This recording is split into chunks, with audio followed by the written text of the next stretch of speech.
Ephod TV. Ephod TV, la chaîne de la parole prophétique. La chaîne qui vous instruit sur le temps.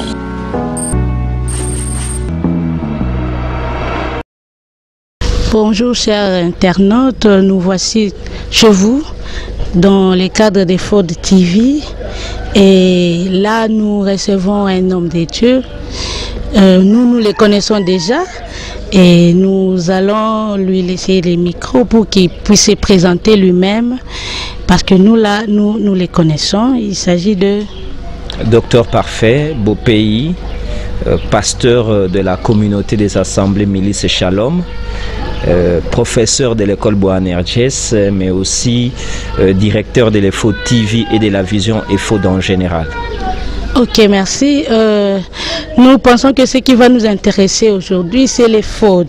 C'est l'Ephod TV. Kolukato yeba Ephod TV Zanini. Et pourquoi Ephod? Alors, sans plus tarder, nous allons déjà nous engager à poser cette première question. Docteur, pourquoi Ephod? Et pourquoi pas d'autres noms qu'Ephod? Merci beaucoup. Ephod est une vision que le Seigneur nous a donnée, celle de vulgariser la parole prophétique. Et nous l'avons baptisé Ephod parce que dans la Bible, l'Ephod est un objet qui existe. C'était l'un des par-dessus dans le revêtement d'un souverain sacrificateur. Mais ce n'est pas inconsciemment que nous avons pris ce nom-là pour baptiser cette vision que le Seigneur nous a donnée. Ephod, c'est revêtement que le Seigneur avait ordonné que le souverain sacrificateur s'en revête, était composé de 3 éléments. Il y avait le pectoral qui cachait le cœur du souverain sacrificateur, il y avait aussi les épaulettes, et à l'intérieur du pectoral s'est formée une poche où on mettait l'Urim et Thummim. C'était des éléments de l'ancienne alliance, de l'ancien testament, que plusieurs disent aussi, c'est déjà passé, mais comprenant la parole de Dieu, nous savons que c'était l'ombre. Et en ramenant cet objet de l'ombre à la réalité, nous avons compris une chose, c'est que l'Ephod représente aussi le ministère que le Seigneur a donné à ses serviteurs. Et le ministère aussi a ces 3 composantes très nécessaires et pratiquement fondamentales. La première, c'est l'onction en forme d'épaulette. Vous savez, même quand Dieu ordonnait la nourriture des sacrificateurs, il disait qu'il mange aussi l'épaule du sacrifice. Et l'épaule nous aide à porter la charge. Et l'élément que Dieu donne à un homme naturel, né d'une femme, fait de chair et d'eau, pour porter la charge des âmes, pour porter la charge de son œuvre, c'est l'onction. Et l'onction, c'est cette épaulette-là.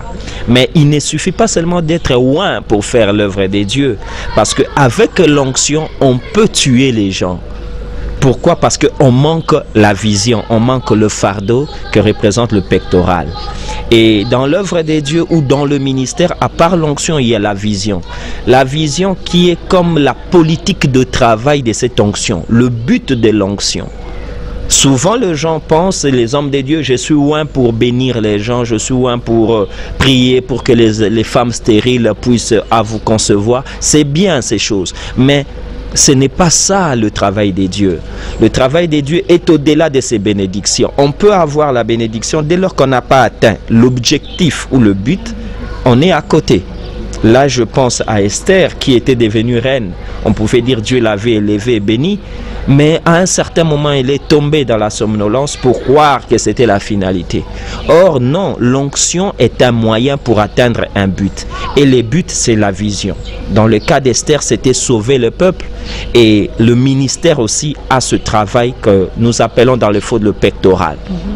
Et quand on a la vision, l'onction, on se présente devant les gens avec un message, l'Urim et Thummim. Donc le message, la vision et l'onction, voilà les 3 composantes d'un ministère vrai et authentique. Et comprenant cela, nous avons dit, l'Ephod, c'est le travail que le Seigneur nous a demandé pour favoriser, encourager la réforme sacerdotale pour l'avancement de l'Église. Ça, ce n'est qu'une première application parce qu'il y aura encore une deuxième application, Ephod comme parole prophétique. Effort TV. Piliers, parmi les nations. Ok, je pense que Dr. Lobela Sope na moi le côté à Lingala, likambo uti ko expliquer awana na bato la li français. Merci beaucoup. To zolobela efod, to lobi efod eza kombo ya musala oyo nzambe a pesi biso nde to pesi kombo efod, mais c'est aussi pour te comprendre que élément oyo elambo oyo nganga nzambe bande kolata na Ancien Testament, tant que ko sosolango dans la Nouvelle Alliance, dans la Révélation, te comprendre que ezotalisa lotomo, ezotalisa ministère, et que ministère ndenge moko na efod esengameli nango eza na biteni misato. Oizo tonga yango ya liboso eza mafuta epakwa nguya. Mais nguya kakate parce que okoyo kozala na nguya mais soko yebi musala nango te okozala moto konyokola na bato. Mais soko za na nguya zala pe na emonise les vision ezali tina ya nguya oba pesio. Soko za na nguya moyebi tina nango te okotikalaka jamais kozala lipamboli pona bato. Batu mingi bako sepela, batu mingi bako mona koza na nguya yo kokanza pe kozosala musala nzambe.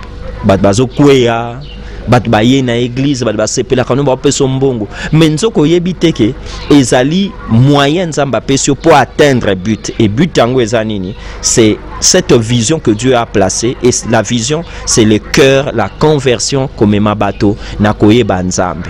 Mais suki nanguya na emoniselité, il y a aussi le message. Pour ceux qui nzamba tindi muto apesa ke maloba. Jean 3:36 à lobi, c'est que celui que Dieu a envoyé, il donne l'esprit sans mesure, parce que les paroles même au nzamba pesi ezana sukate dans le domaine oyo nzambe apakolipe à établir. Voilà ce qu'on a pu dire succinctement en français par rapport à nos amis de partout qui nous suivent. Ok, docteur, je vous ai bien suivi. J'ai entendu quelque part, vous avez parlé de la réforme. S'il y a réforme, c'est que vous avez constaté qu'il y a eu des bévues dans l'église. Et par rapport à ces temps qui courent maintenant, quels sont les bévues auxquels il faut devait apporter des réformes? Merci beaucoup. Parler des bévues, tout ça, c'est bien beau. Mais je crois que ce n'est pas en constatant les problèmes, mais c'est la parole de Dieu qui nous montre cela. Quand on parle de la réforme sacerdotale, l'œuvre de Dieu n'avance que par son renouvellement. Il y a eu Pierre à un certain moment, l'évangile était resté chez les Juifs. Il fallait qu'il y ait un renouvellement avec Paul. Et c'est ainsi que l'œuvre de Dieu avance. Quand on parle du renouveau, on parle de la réforme sacerdotale, c'est parce que l'œuvre telle que faite à ces jours accuse plusieurs défaillances.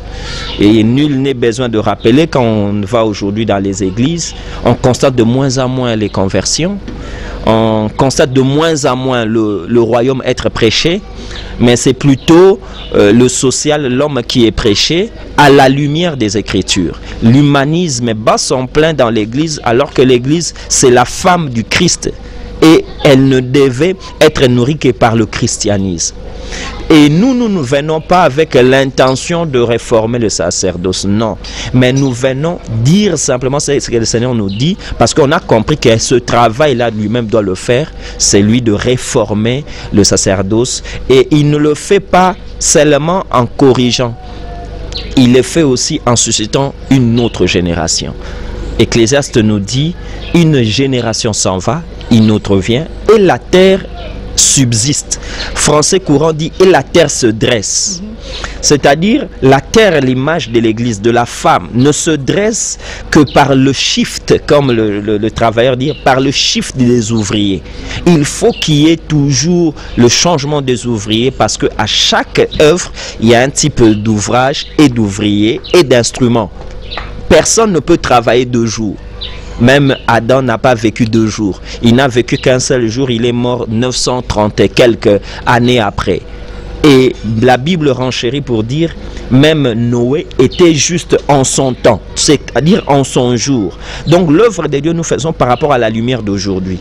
Mais ceux d'hier doivent connaître cela pour apprendre à s'adapter par rapport à la lumière d'aujourd'hui. Et nous qui sommes aujourd'hui, ne l'oublions pas que demain, il y aura encore une autre lumière supplémentaire, additionnelle, mais aussi qui corrigera ce que nous avons aujourd'hui. C'est ainsi que l'Église se dressera jusqu'à la perfection.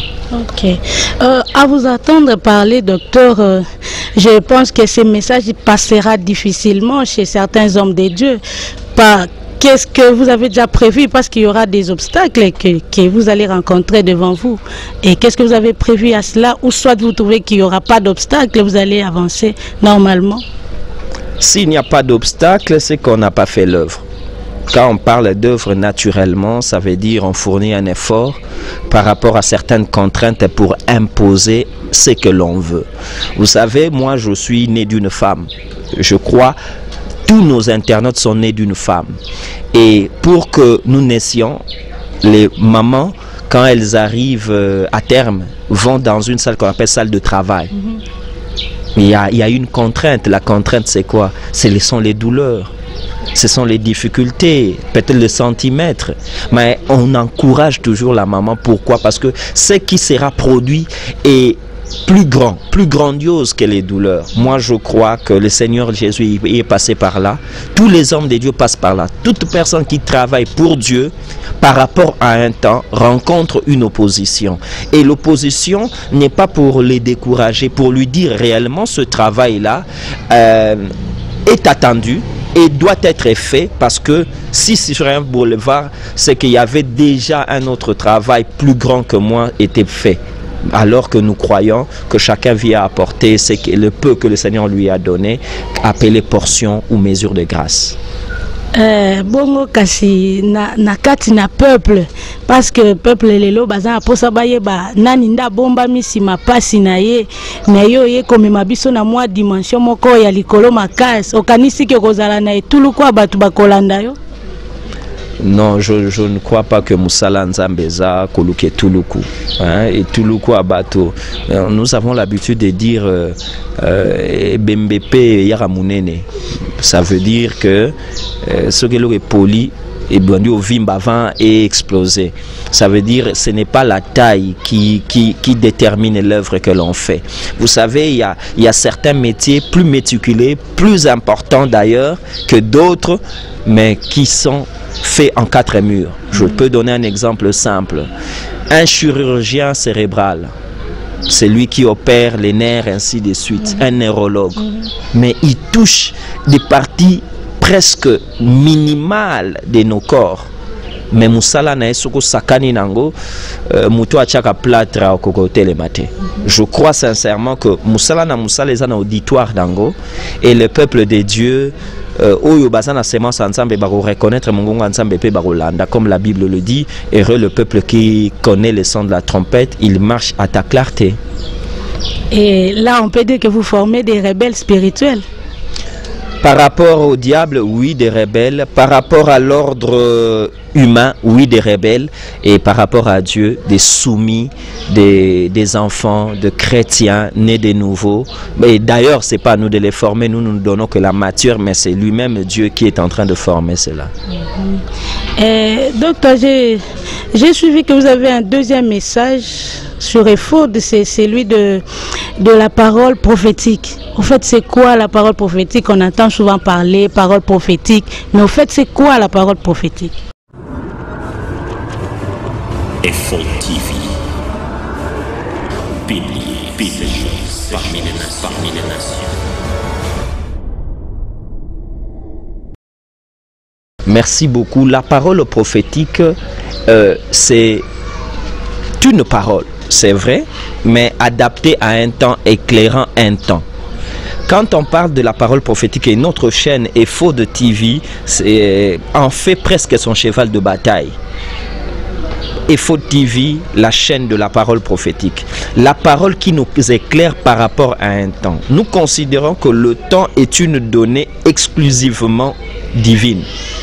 Parce que c'est Dieu qui est le maître des temps et des circonstances. Nous ne pouvons pas nous engager dans un temps avec notre propre lecture au lieu de nous d'avoir la lumière de Dieu pour comprendre les temps et savoir y marcher. Et la parole prophétique, c'est la Bible, bien-aimé dans le Seigneur, homme de Dieu, c'est la Bible, mais interprétée pour comprendre le temps dans lequel nous sommes. Vous savez, les gens ont l'habitude de la confondre avec l'eschatologie. Quand vous parlez de la parole prophétique, les gens disent « Ah, vous voulez parler des événements de la fin, de l'enlèvement, de l'Armageddon ». Loin de là. L'eschatologie nous projette dans les futurs. Mais le temps est réparti en 3 subdivisions. Nous avons le passé, le présent et le futur. Mais la parole prophétique nous instruit dans le présent en tenant compte des réalités du futur. C'est ainsi que nous considérons que la Bible, écrite il y a plusieurs siècles passés, contient les réponses aux problèmes d'aujourd'hui et des avertissements par rapport aux réalités qui viendront. Je peux nous donner un exemple simple. Aujourd'hui, plusieurs nous déplorons ce qui se passe dans le monde, nous déplorons ce qui se passe dans l'Église. Mais la parole prophétique est là pour nous éclairer, c'est-à-dire nous dire dans quelle position êtes-vous, à quelle posture vous placez-vous par rapport à ce qui va se présenter. Vous savez, quand Christ est venu, il y a eu les pharisiens, mais il y a eu aussi des publicains et il y a eu des hommes simples que le Seigneur a attirés vers lui pour constituer l'Église. Ainsi, nous pouvons dire qu'au temps de Christ, il y a eu 4 subdivisions. Il y a eu les disciples de Jésus qui avaient la lumière du temps. Il y avait les disciples de Jean qui avaient la vérité mais qui étaient devenus obsolètes, dépassés par la venue de Jésus-Christ. Et il y avait les pécheurs représentant les nations et les pharisiens. Aujourd'hui aussi, avant la venue du Seigneur, mais nous avons ces 4 subdivisions. Nous avons Israël qui attend le retour. Or, quand Israël attend le retour de Jésus, l'Église, l'épouse n'attend pas le retour. Nous attendons l'enlèvement. Mais il n'y a pas que nous qui attendons. Israël attend le retour, l'Église attend l'enlèvement, les nations attendent le jugement. Mais dans l'Église, pour former les 4 subdivisions, nous avons ceux-là qui attendent mais n'entendent pas, et ceux qui attendent et entendent. Et nous croyons que l'épouse attend et doit entendre. Parce que si tu n'entends pas, tu seras comme Siméon avec la promesse, mais qui ne va pas au temple.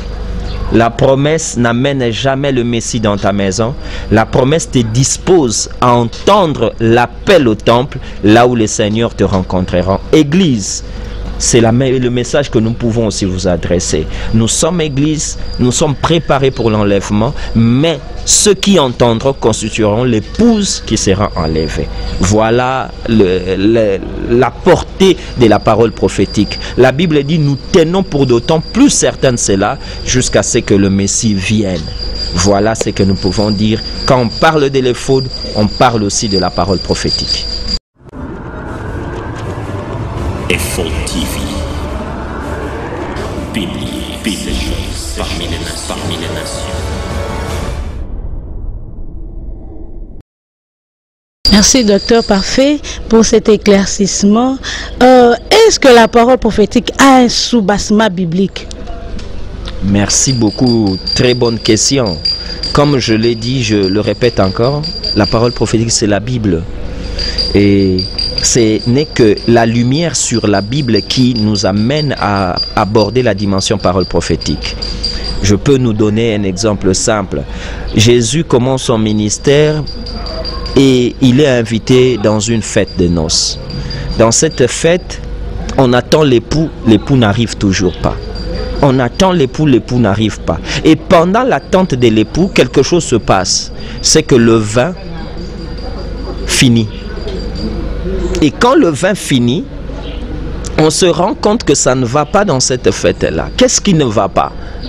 Il y a un problème d'organisation humaine.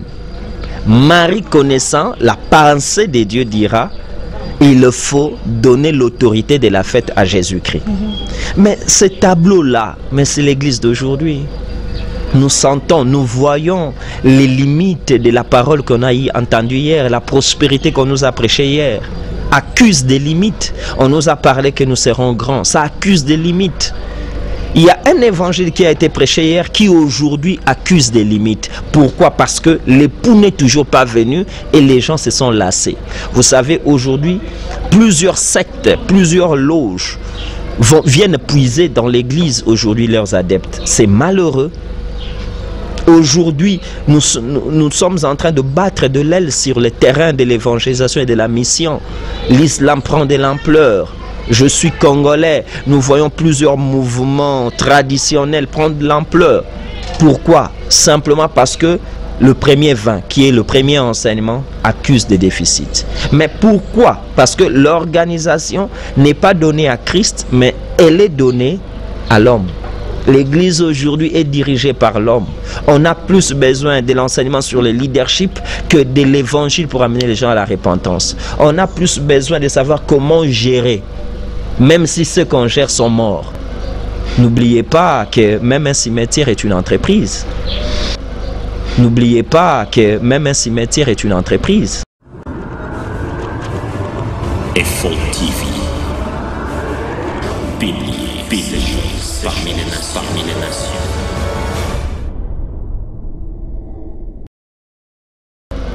N'oubliez pas que même un cimetière est une entreprise. Et ça peut produire des bénéfices. Donc, gérer, bien gérer et avoir de bénéfices ne veut pas dire qu'on fait l'œuvre des dieux. Et quand Marie comprend, dit, faites ce qu'il vous dira. Alors que Jésus n'était qu'un invité. Aujourd'hui, dans l'église, Jésus n'est qu'un simple invité. On l'appelle pour que son nom chasse les démons. On l'appelle pour le miracle. Mais dans notre vie, il n'est pas le Seigneur. Il ne conduit pas les gens. Dans l'église, ce n'est pas lui qui dirige. C'est le royaume qui dit, les lois de la dynastie qui dirige. Ce sont les préférences tribales qui dirigent. C'est l'homme qui dirige. Mais Marie dit non. Changez la direction de la fête. Donnez maintenant la direction à celui qui était un simple invité.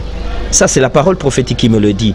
Et quand on dit à Jésus, nous sommes prêts à faire ce que tu vas dire, Jésus commence par dire, déclassez le premier vase de vin, prenez d'autres vases. C'est ce qu'on vient de dire sur le changement de génération, le changement pour la réforme sacerdotale. Et quand il prend ces vases, il remplit de l'eau. Nous sommes à un moment où les gens doivent être remplis et de la parole et de l'esprit. Pas des expériences, pas des témoignages, pas de leur pasteur. Les cultes de la personne, ce sont des choses qu'on abordera. Aujourd'hui, font tabac dans l'église. Mais quand ils obéissent à la parole, la Bible dit, il y a eu un deuxième enseignement. Et ce deuxième enseignement, dès qu'ils eurent goûté ce second vin, tout le monde dit, où est l'époux? Où est l'époux? Ça veut dire, le second vient ranimer en nous les désirs, la soif de voir l'époux. Moi, je suis en train de croire, quand on prêche très bien l'évangile, le peuple désire Jésus. Et quand on prêche mal l'évangile, le peuple cherche à voir le pasteur. L'homme apparaît et Dieu s'efface. Mais c'est ça la parole prophétique. Donc j'ai pris ce tableau et j'ai fait une démarche prophétique pour comprendre le temps dans lequel nous sommes. Je ne crois pas que par mes exemples, j'ai exagéré ou j'ai failli. Mais c'est que quand Jean 2 s'écrivait, c'était déjà la parole prophétique. Mais il manquait seulement la lumière pour qu'on comprenne, ah, tout ce que nous voyons aujourd'hui, ce n'est que ce qui a été écrit, mais c'est l'interprétation de l'esprit qui peut faire défaut. Papa soki tolandi malamu oza mingi spirituel mais ozo kipepe bomoto ya batu te soki tokoki koloba parce que Yesu ye moko alobi il est venu pour que les brebis aient la vie et qu'ils en aient en abondance. Yo olingi te batu bafuluka, olingi te batu babima bakangolama sikoyo yo moni ndenge nini? Merci beaucoup. Ça passe toloba que biso toko boya. Non, toko boya ngote. Et comment mis la Bible que bien aimé, je souhaite que tu prospères à tous égards. Sois en bonne santé comme prospère l'état de ton âme. Elle est biblique. Le problème, il y a parole prophétique et zanini. Et ça kochama kambuna ordre de priorité.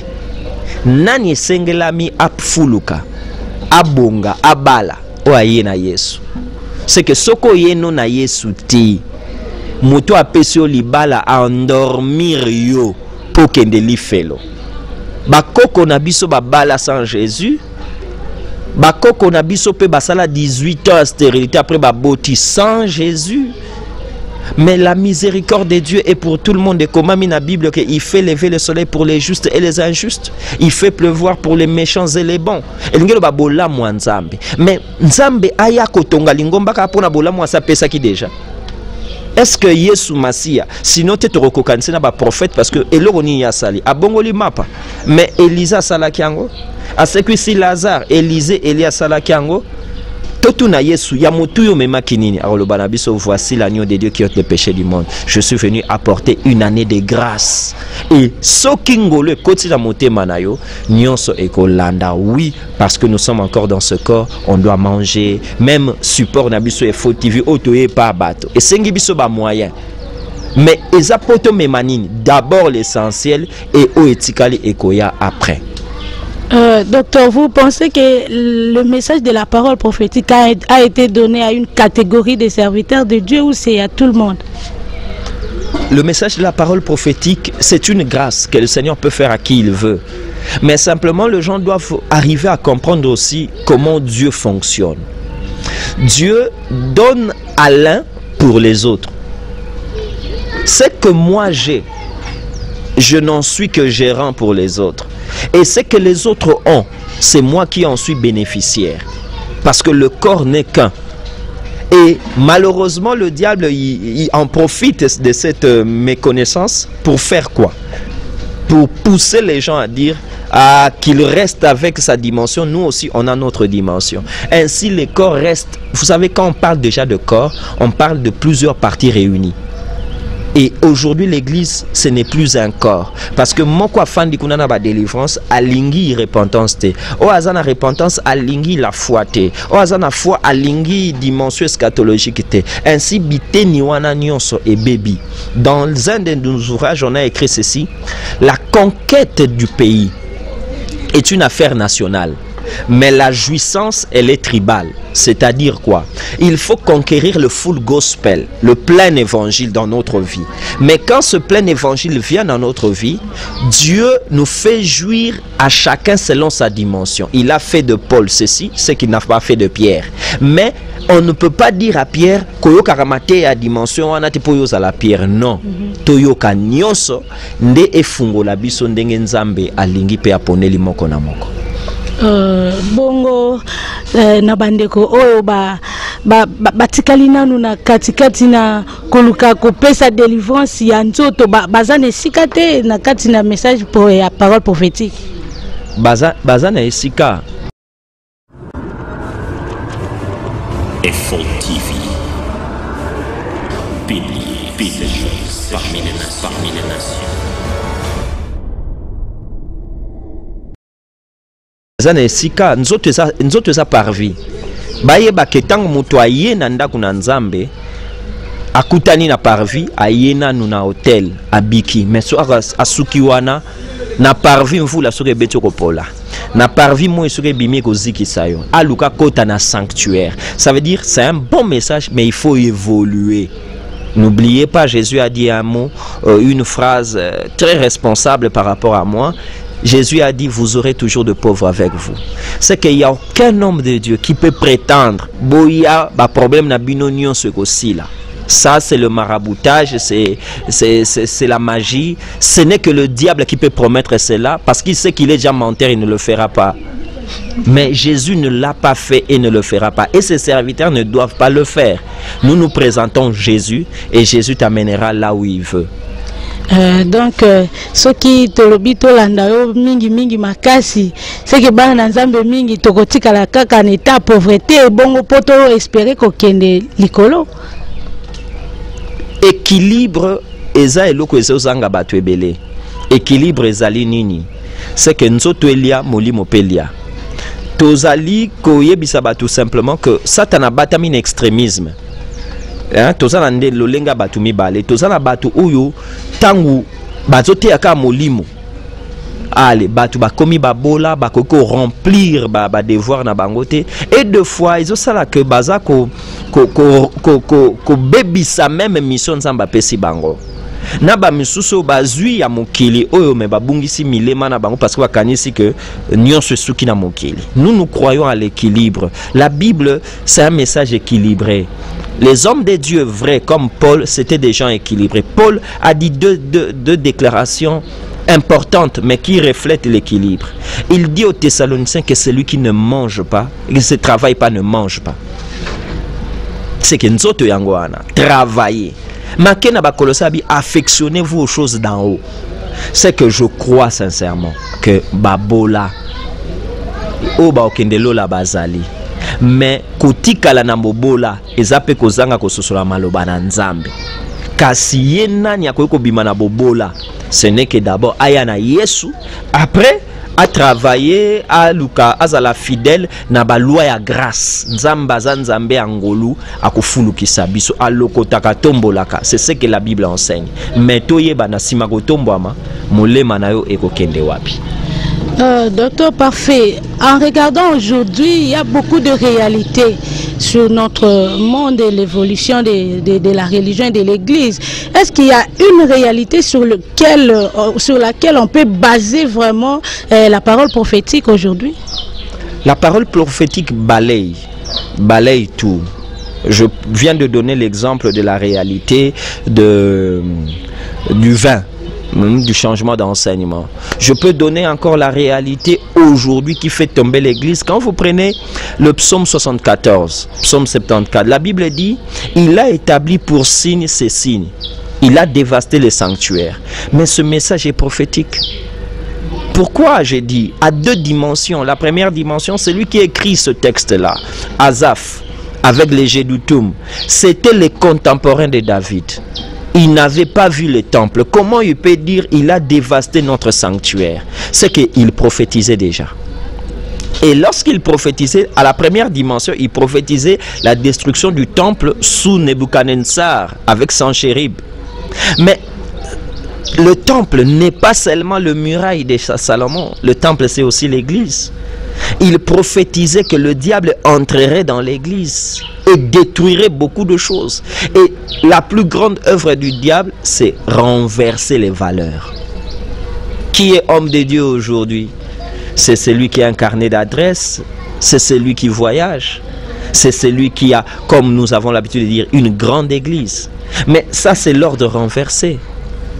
C'est que dans cet ordre-là, Jean-Baptiste ne serait pas un homme de Dieu.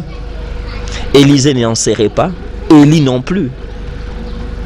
Où est la parole de Dieu? On a tellement enseigné le monde et l'humanisme qu'aujourd'hui, une œuvre se mesure par rapport à son effectif, à son capital, à son compte en banque.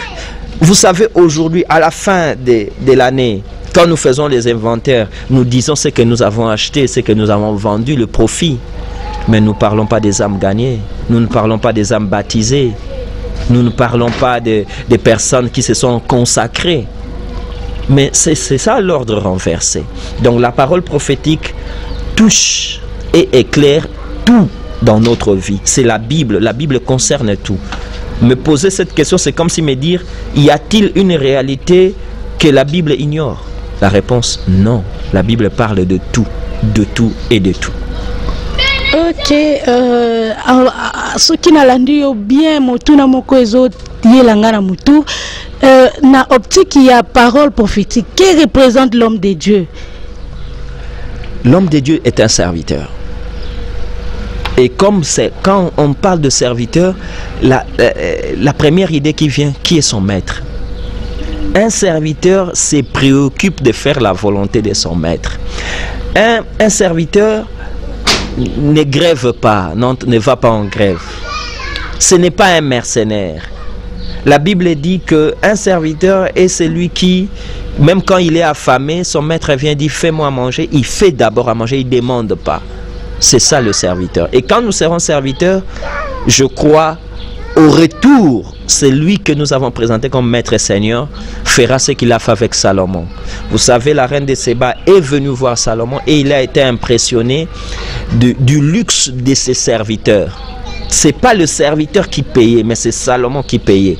Moi, je crois que le serviteur reste serviteur, qu'il mange la nourriture que Jésus lui donnera, qu'il s'habille de vêtements que Jésus lui donnera. Alors pose-toi la question, homme de Dieu, c'est que tu as, Jésus te l'a donné ou tu as pris? Si tu as pris, tu peux te repentir et faire comme Zachée, remettre cela, parce que ce que le Seigneur a prévu pour toi est de loin supérieur en gloire, en grâce, en magnificence, que ce que tu peux prendre et ce que le monde peut te donner. Merci docteur, en tout cas ces éclaircissements sont tellement merveilleux. Et si il vous était donné cette grâce-là de juger un peu, il y aurait beaucoup de serviteurs de Dieu en ces temps ici dans notre pays? La Bible ne m'autorise pas à juger, mais la Bible m'autorise à lire. Nous lisons simplement qu'il n'y a pas assez de serviteurs. Nous avons 3 types de serviteurs. FO TV, pilier parmi les nations.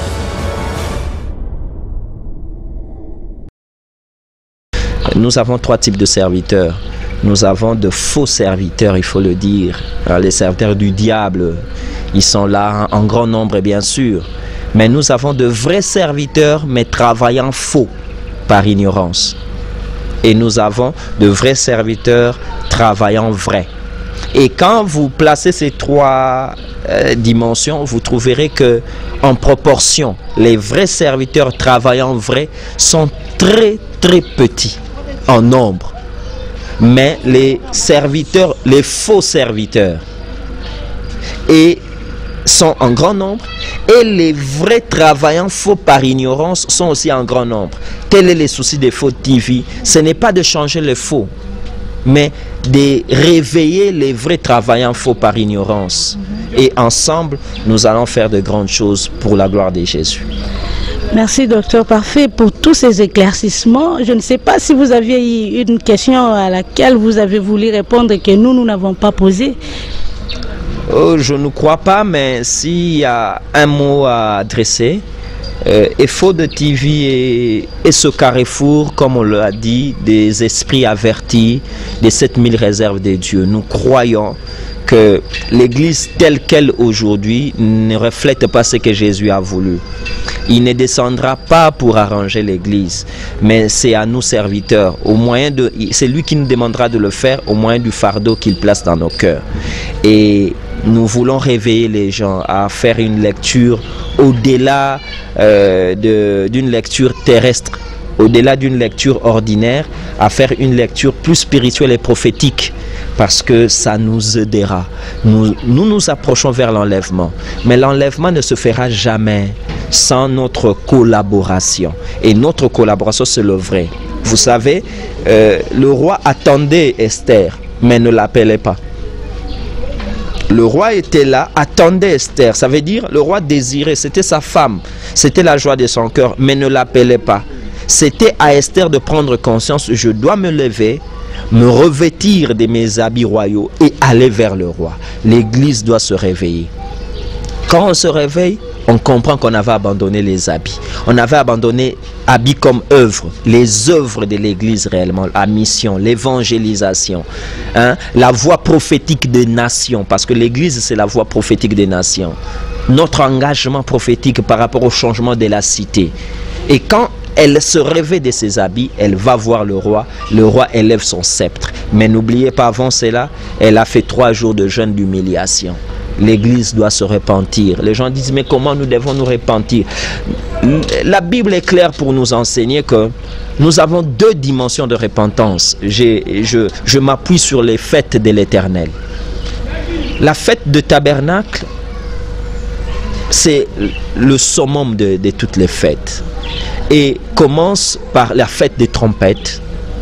La fête de trompettes fait prendre conscience au peuple pour venir au grand jour des expiations. Pourquoi le grand jour des expiations? Parce qu'on ne peut pas moissonner si on ne sait pas encore accepter cette expression, relaver. Je suis propre, mais je dois encore me laver. Quelqu'un me dira, mais non, ça c'est pour le païen. Non, c'est pas pour les païens.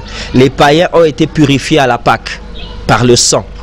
Mais le parcours de la Pâque vers les tabernacles nous a aussi sali quelque part. Il faut nous en débarrasser. C'est pourquoi Naomi dit à Ruth, lave-toi, oins-toi, revêt tes habits et va voir Boaz. Est-ce que Ruth était sale? Je ne crois pas. C'était une femme propre, belle, des figures et des tailles, mais par instruction prophétique, elle devait encore se relaver. L'Église doit être encore relavée par le Seigneur au moyen de sa parole, et cela nous amènera par un esprit d'humilité à la croissance, mais aussi à la perfection de l'Église avant l'enlèvement. Le temps presse et nous devons être encore plus responsables que jamais de ce qui est priorité et ce qui ne l'est pas. Merci beaucoup. C'était le Docteur Parfait sur EFOD TV. Et chers internautes, nous vous promettons très bientôt encore, nous aurons des émissions et de culte et de prières à vous, qui seront à votre disponibilité. Et il ne nous reste qu'à vous dire au revoir et que Dieu vous bénisse.